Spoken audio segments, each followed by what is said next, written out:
بسم اللہ الرحمن الرحیم۔ السلام علیکم ویورز، کیسے ہیں آپ سب؟ امید کرتا ہوں سب ٹھیک ٹھاک ہوں گے اور آپ کو ویلکم کرتا ہوں اپنے چینل عاشق میڈیسن انفو میں۔ ویورز، آج کی ہماری انفارمیشن کف ریسٹ سیرپ کے بارے میں ہوگی۔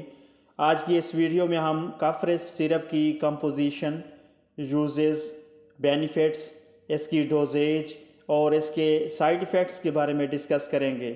بیسیکلی کف ریسٹ سیرپ ایک کھانسی کو ٹریٹ کرنے والی میڈیکیشن ہے جس کی کمپوزیشن میں تھیوفائلین 32 mg، ڈائفین ہائڈرامائن 8 mg، امونیم کلورائڈ 30 mg اور مینتھول 0.98 mg شامل کیا گیا ہے۔ اگر کف ریسٹ سیرپ کی کمپنی کی بات کریں تو یہ ووڈوارڈز کمپنی کی پروڈکٹ ہے جو کہ ایک اچھی فارما ہے، اور اگر اس کی قیمت اور پیکنگ کی بات کریں تو یہ 103 روپیز میں 120 ml کی پیکنگ میں مارکیٹ میں اویلیبل ہے۔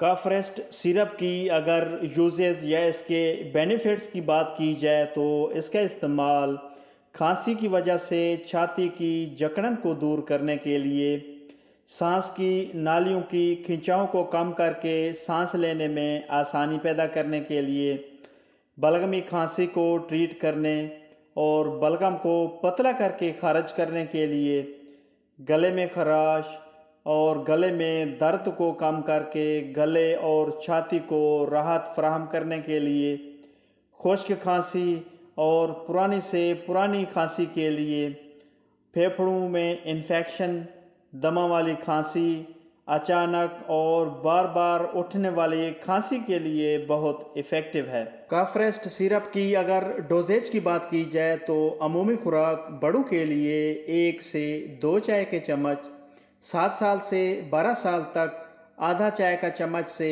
1 چائے کا چمچ، اور 2 سال سے 6 سال تک چمچ کا چوتھا حصہ سے آدھا چائے کا چمچ ہر 2 سے 4 گھنٹے کے وقفے سے یا اپنے ڈاکٹر کی ہدایت کے مطابق استعمال کریں۔ کف ریسٹ سیرپ کی اگر احتیاطی تدابیر کی بات کی جائے تو کف ریسٹ سیرپ کے استعمال سے غنودگی ہو سکتی ہے۔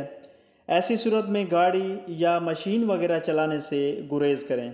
کف ریسٹ سیرپ کی اگر سائیڈ ایفیکٹس کی بات کی جائے تو کامن سائیڈ ایفیکٹس میں جو کسی مریض میں دیکھنے کو مل سکتے ہیں ان میں غنودگی ہو سکتی ہے، چکر آ سکتے ہیں، الٹی متلی ہو سکتی ہے اور پیٹ وغیرہ میں درد ہو سکتا ہے۔